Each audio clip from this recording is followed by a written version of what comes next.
Bonjour Joël Guiraud. Bonjour. Vous êtes historien et ancien conservateur du musée de Pontarlier. C'est la première fois que vous venez au salon de Gélin?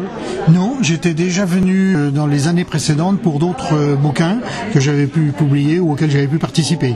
Vous présentez cette fois un livre rédigé par un collectif de 3 auteurs, c'est ça? Alors on est 3 auteurs et un photographe. Et un photographe. Oui, donc François Nicot, Éric Delacroix et puis le photographe Jean-Claude Usny et moi-même. Pour l'historien que vous êtes, le conservateur que vous avez été, est-ce que c'est une continuité dans l'écriture? Dans l'écriture, oui, bien sûr, parce que depuis que je suis parti en retraite, j'ai pas arrêté d'écrire, soit bouquins, plaquettes, revues ou articles, ou des collaborations pour différents textes qu'on me demandait. C'est effectivement une continuité, puis j'espère bien continuer. Et qu'est-ce que vous préférez, écrire seul ou en coécriture? Alors c'est différent, c'est très différent. Moi j'ai été habitué en tant que directeur du musée à travailler seul, et c'est vrai que la coécriture, j'avais commencé ça quand on avait écrit 81 communes avec Michel Malfroy et Bernard Olivier pour le dictionnaire des communes.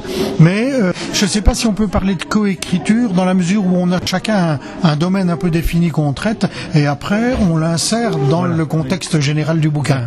Vous faites en fait un plan au départ, vous répartissez les tâches. Voilà, exactement, on fait un plan, on se répartit les tâches, et puis après donc on fait des relectures ensemble. Et dans ce bouquin en particulier, donc il y a effectivement 3 auteurs et photographes, mais on a une vingtaine d'autres collaborateurs qui ont fait des textes sur Bouroux, que ce soit des gens qui l'ont connu dans la famille, dans les amis, que ce soit des professionnels, antiquaires, galeristes ou d'autres gens, peintres, etc., qui ont pu le connaître et qui ont fait des textes sur lui en fonction de la connaissance qu'ils avaient de lui et de son œuvre. Justement, vous présentez ce livre intitulé Robert Bouroux, itinéraire d'un peintre.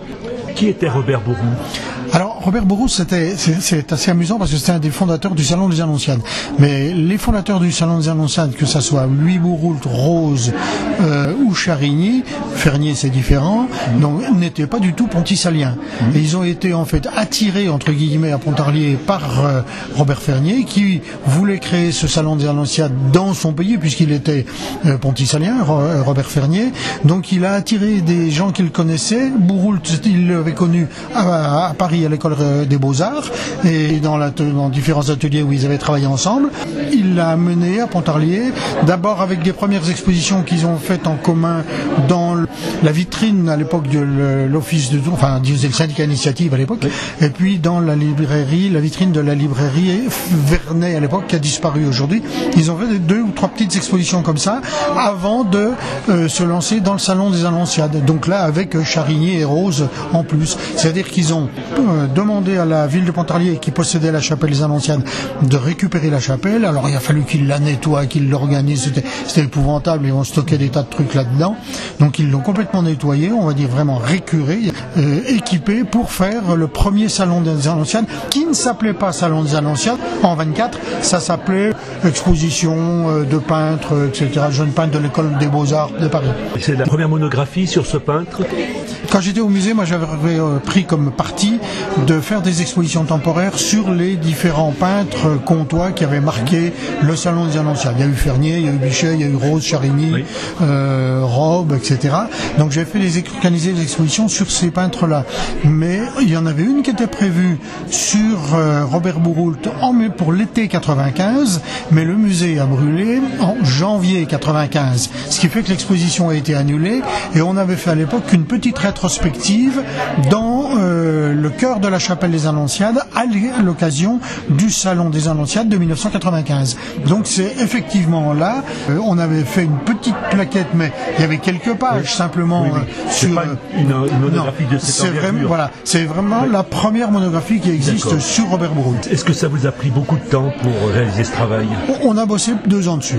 2 ans. 2 ans parce qu'il y a un énorme travail de recherche documentaire d'archives, de contacter d'autres collaborateurs qui ont travaillé avec nous, les archives familiales, les archives au niveau des services d'archives, les journaux, services d'archives à Pontarlier, Besançon, les journaux de l'époque.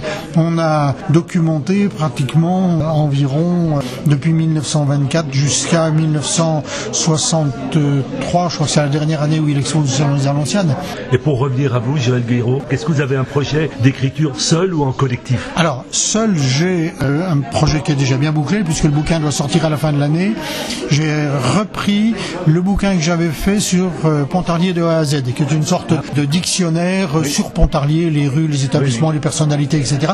J'avais publié en 98, donc je l'ai remis à jour à la demande de l'éditeur, et il doit sortir à la fin de l'année sous le nom de l'abécédaire de Pontarlier. Je n'ai pas repris le même nom. Puis il y a d'autres projets effectivement en gestation.